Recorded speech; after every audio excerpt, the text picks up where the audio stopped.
Alright, good evening folks, it's Enforcer Matt and welcome back to another Short War video, and today we have very big news coming out of Ukraine and also coming out of the Middle East as well. But by far our biggest piece of news of the day is coming out of Iran, as right now we're currently seeing armed groups within Iran fighting with the Iranian military, indicating we could be seeing the beginning stages of an armed uprising taking place within the Iranian territory. So that is very big news as well. And also we were just told by the Iranian government that they have just put their nuclear sites on high alert in anticipation for Israeli strikes on those facilities in the coming days. Also on another front, we're seeing within Ukraine, the Russians have reached a brand new low as they bring in more donkeys, horses, and Bliatmobiles to supplement their equipment losses that they're taking quite heavily. And also, we are hearing that France may deploy nuclear-capable warplanes to Germany to expand the nuclear umbrella across Europe in case the United States withdraws from Europe completely. Also, on our final piece of news here, we are hearing that a Taiwanese Coast Guard vessel has seized a Chinese vessel suspected of sabotaging a subsea cable going to Taiwan. So we have a lot of news to cover today, and let's jump into our first post of the day, which goes to Insider Paper. And right here we can see in our first news article of the day, Iran has put its defense systems around its nuclear sites on high alert amid fears of an attack by Israel and the United States, according to the Telegraph. So this is something that has been predicted for actually quite a few days now. It sounded like the United States was going to go into Yemen and bomb the Houthis, and also it sounds like they were probably going to go into Iran as well, maybe just Israel.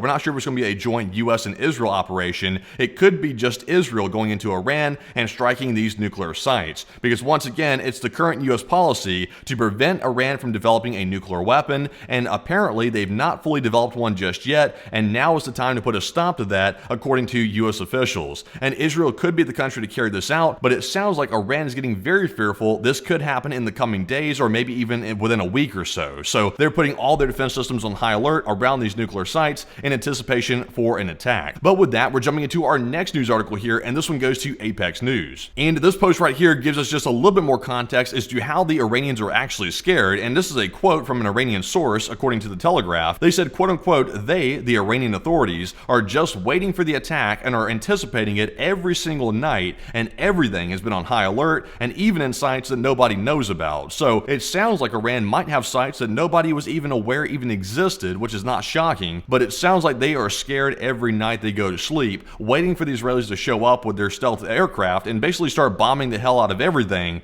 So they are getting quite worried, and they should be very worried because it sounds like it could be imminent any day now. So that is just more proof of it. But jumping into our next post here, this one goes to Guy Elster. And of course, the Iranians couldn't help but take the opportunity to lash out at the West and also make some very bold and very strong statements here. And Iran's defense minister says Tehran will respond to any mistake that the enemies may make with a firm response that will make them regret it. So, you know, this is the dog that barks all the time, but there's no bite to this dog at this point. Tehran really does not have any way to respond to this. Israel could glass Tehran, and there's really not much that Iran could do about it unless they try to get their proxy forces to intervene and then start launching little cheap rockets at Israel again. So Iran is really on the back foot here, and if the US is involved with it as well, they are really screwed. So Iran is basically lashing out here, hoping they can try to scare people off, but that is really not going to work because Iran's not exactly what you call a powerhouse. They have really bad equipment and also bad training. But jumping into our next post here, this one goes to the Mossad commentary. And this one right here is actually probably the most shocking and also big story of the day, because right now, in the midst of these fears of an attack by Israel, it looks like there's an armed uprising taking place within Iran, as heavy clashes have been seen on video here between Iranian forces and armed groups within Iran. And we've tried to geolocate exactly where this is, and I think I have an idea of where this is within Iran, but there appears to be, and there's rumors of more uprisings just like this one taking place in other regions of Iran as well. So let's take a look at the videos, but this looks to be a very serious situation which is just starting to take hold within Iran. So let's take a look. Alright, so right here you can see on camera, there are some guys here on a rooftop. I assume those are the armed combatants and not the IRGC, although sometimes it's hard to tell. As you can see, they're exchanging fire here with someone on the ground, and someone just fired an RPG at somebody, so they're letting them have it. They're giving them the RPG, they're giving them the beans. So whoever this group is right here, this is one of the sides. This is either the IRGC, most likely an armed conflict group actually, because, you know, this does not look very organized, but you really, like I said, you really can't tell because the IRGC is not organized either, so it could be anybody, but they're fighting with, clearly, someone within Iran, indicating this is an armed uprising of some sort. We don't know who this group is right here, but they are fighting against the Iranian government for some reason. reason. So we are now going to jump into our second video that we have, so let's take a look. Wow, and there goes an RPG strike on some position right here. And hell is breaking loose. So that's a lot of guys on one rooftop right there. That's definitely not a smart position to be in if you're trying to fight anything within any military. But, you know, they're all on this one rooftop in one little concentrated area. But as you can see, the most important thing to note here is there's some heavy fighting taking place between some group right here and also the IRGC. So this is taking place within Iran, folks. So it looks like we could be seeing the beginning stages of an armed conflict taking place between some separatist group within Iran or some proxy group and also the Iranian government. With that, we are now jumping into our next article, which goes to Inside Geopolitics. And in this post right here, we got a little bit of a clue as to which city this might be taking place in, and we're being told there's armed clashes within the Iranian city of Chabahar. So that is our only clue that we have at the moment as to where that was taking place. So let's take a look at our Google map here and determine where this is. So it looks like the city of Chabahar within Iran is in the utmost southern corner of Iran, and it is way, way far away from Tehran. In fact, it's probably the farthest away from Tehran as you could go without being outside of Iran. So it's right down here at the bottom where you can see the orange little dot here. It's Chabahar, and it appears to be a coastal city of some sort,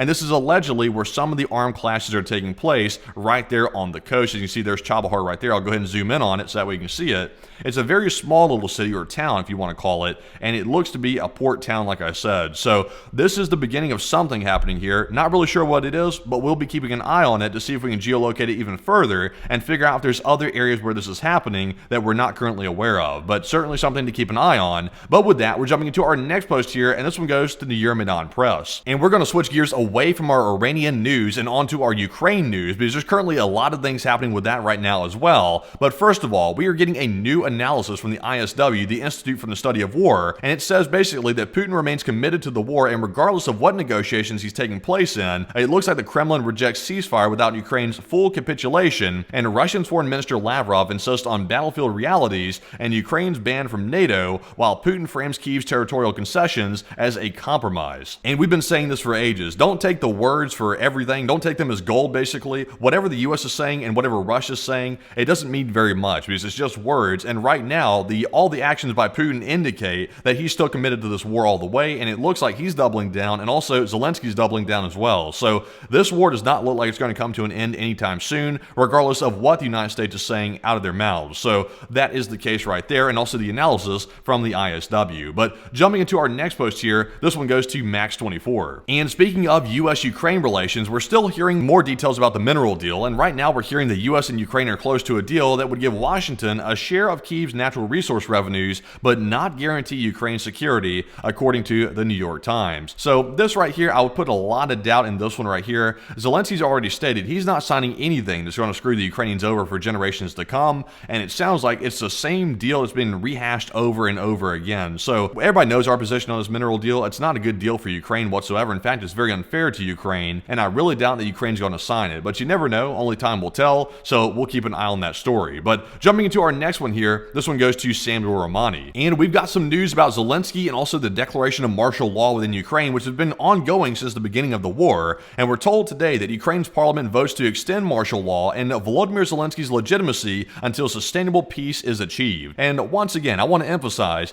the Ukrainian constitution says there cannot be elections under wartime scenarios and also under martial law. So right now, martial law has been extended, therefore there cannot be an election to either have a new leader put in place and basically replace Zelensky. That is impossible at the moment according to the current laws within Ukraine. And right now, martial law has been extended, so he will be staying there until the war is over, unless he decides to resign on his own. So that is the case, and also he is a legitimate power there, and he's not a dictator, just to make that clear for the 10th time. But anyways, jumping onto our next post here, this one goes to the Clash Report. And amidst all the fears of the United States completely withdrawing from Europe and leaving them basically to fend for themselves defensively, it sounds like France, who's basically going to be the de facto leader of the new European sphere of influence, is saying that they may deploy nuclear-armed warplanes in Germany as part of a European deterrence umbrella if the US withdraws from the continent, according to the Telegraph. So once again, Macron, who will be basically basically the new European NATO leader, if the United States decides to withdraw from Europe, is basically saying he's ready to give his warplanes over to ensure that the alliance in Europe can be defended properly from authoritarians just like Putin. So that's a very good thing to hear, and once again, France is positioning itself to be this new leader of this new sphere if it does take place. But with that, we're moving on to our next article, and this one goes to Apex News once again, and we're getting word that NATO is planning on building a pipeline system from Germany to Poland and the Czech Republic to ensure a rapid supply of jet fuel for fighter aircraft in the event of a war with Russia, says the weekly German magazine Der Spiegel, according to Reuters, that is. And we're seeing right here that once again, there are preparations in place to make sure that they are ready to fight a war against Russia in case it does break out. And this goes kind of contrary to the statements being made in the background by the United States that Russia is going to be going to peace and basically having peace with Europe and also Ukraine in the future, because otherwise, why are we preparing so heavily for war if Putin's a peace-loving individual? You know, obviously that speaks for itself. We know that he's a dictator, and we know he's on the loose, and we know he's rogue, regardless of what statements are being said out there in the public. So this is more proof that NATO is taking it seriously and preparing for war in case the nutcase decides to invade a European country. But with that, we're moving on to our next article here, and this one goes to Military News Ukraine. And you might remember I just mentioned how desperate the Russians are getting on the front lines, and we have some very interesting videos for you right here to show you how desperate they truly are getting, and it's laughable. So here's some comedy to lighten the mood a little bit, because the other news is a bit heavy, I'll admit. So let's take a look at what the Russians are actually doing. And once again, these aren't parody videos. These are actual Russian military equipment on the battlefield. So let's take a look and let's see how bad it really is. Oh dear Lord. As you can see, this is a thing. I'm not even sure what that is. It's some type of made-up contraption, a chassis from something, and it sounds like it has a lawnmower engine on it. And I don't even know what to say about that. I mean, you can see right there, it's something. They're using this for war, by the way. This is not something they're using to like play on. This is something they're using for battle. So yeah, that's how short the Russians are on equipment. And there is Ivan driving this thing along the battlefield. I don't even know what to say about that. That's incredible to see that. But anyways, that could be the best award for a Bliatmobile I've ever seen. But anyways, moving on from that, we're moving on to our next one here, and we're also seeing another Russian clown show in this post from Max24. And in this post, we can see that there were unsuccessful attempts of the Russian military to extinguish an S-300V launcher that was struck by a Baba Yaga drone in the Zaporizhia direction. And, you know, the Russians aren't exactly what you call expert firefighters. You've been making fun of them for doing that for ages, but these guys take it to a whole new level with trying to put this fire out. So let's take a look at this S-300 burning to the ground while the clown show ensues behind it. So as you can see right here, there is an S-300 on fire. That's a very expensive system, and there are the Russians trying to stomp it out with shoes, and they're throwing dust and sand and water on it with a bucket. So that fire is not going out with that. The Baba Yaga drops basically an anti-tank mine, which is massive, and it set the whole thing on fire. So these guys trying to stomp it out with their shoes, and also that guy running up and probably getting his eyebrows singed off right there. They're not stopping this by any means, and these guys are just futile in their efforts, and there it is burning to the ground. The S-300 was lost, and there's one of them walking in front of the thermals. There they go right there. The clown show continues. But anyways, the Barnum and Bailey Circus is apparently making their rounds to Russia this time, and they're hitting the S-300 system as well. But anyways, we are jumping on to our next post here, and this one goes to Military News Ukraine. And this is yet even another piece showing you how desperate the Russians are. So let's take a look at this one. It appears they're riding into battle on horses this time. It looks like at least some of the guys here, probably the commanders, have upgraded from the donkeys to the horses. But let's take a look. And there you can see it. There's the Russians riding some horses here, some sort of scraggly looking horses, I'm being perfectly honest, but they're horses nonetheless, and they're riding them right into battle. So at least they upgraded from the donkeys, like I said, but you know, they're still using animals, which is not something you typically do in a modern warfare scenario, unless you're really desperate, like Russians are. But anyways, we're moving on to our next news article here, and this one goes to Military News Ukraine. And we've gotten some very good news today that Poland, the military powerhouse of Europe at this point, is preparing the 46th package of military aid to Ukraine, worth over 200 million euros, according to the Polish Defense Ministry. So this is very good news once again. A $200 million package is not super massive, but nonetheless, Ukraine can use all the help they can get at this point because they need all the military equipment they can get to basically avoid becoming like the Russians and having to ride into battle on a donkey. So they won't be riding into battle on donkeys as long as Poland's here, so that's a very good thing to see. But we are now moving on to our next news article here and switching gears just a little bit away from our Ukraine news now, and covering a little bit of our Asian news, because right now we're hearing, this is very big news by the way, a Chinese vessel was just caught allegedly committing sabotage, and Taiwan detained the crew for destroying an undersea cable, and Taiwan's Coast Guard has detained the Chinese vessel Hong Tai, which was caught allegedly destroying an undersea cable between Taiwan and the Kinmen Island located near China, and the entire crew, which were apparently all Chinese nationals, have been arrested and are being taken to Taiwan, and official Taipei may view the incident as an act of sabotage by Beijing. So this right here is proving that a Chinese vessel was caught, and once again I emphasize allegedly, that's the current allegation being lobbed at the vessel for cutting an undersea cable going to Taiwan. The big deal is Taiwan apparently detained the crew in the vessel, which could cause a bit of a situation between China and Taiwan, because as far as I know, that's one of the first instances of that happening, which is quite unprecedented that Taiwan actually seized the vessel, which is apparently owned by a Chinese company. So that's another story to keep an eye on and keep a watch on as well. But moving on to our last piece of news here, this one goes to Visegrad 24, and we just heard that yesterday that China was conducting live fire exercises near Australia of all places. They sailed all the way down to Australia to start intimidating the Australian people, and now we're being told the Chinese military started live fire exercises in the Gulf of Tonkin after Vietnam announced a new line marking its territorial claims in the body of water 4 days ago. And as you can see right here, they are now conducting live fire, apparently retaliating for this new line of territory that they've drawn here in the waters. So China is starting to make a big splash here amongst their adversaries, and it sounds like China is starting to ramp things up a bit. I assume they're testing the U.S. response to this and what it's going to be. So China is getting out of hand, they're getting quite wild, and they're probably planning on doing something here in the near future, but we're really not sure what, but they're clearly making their presence known at this point. But with that, folks, that is actually our last piece of news for the day. As you can see, today actually got exploded with news, a ton of news coming out today from pretty much every corner of the world, and tonight's stream is going to be full of this more news right here to show you what's happening throughout the rest of the events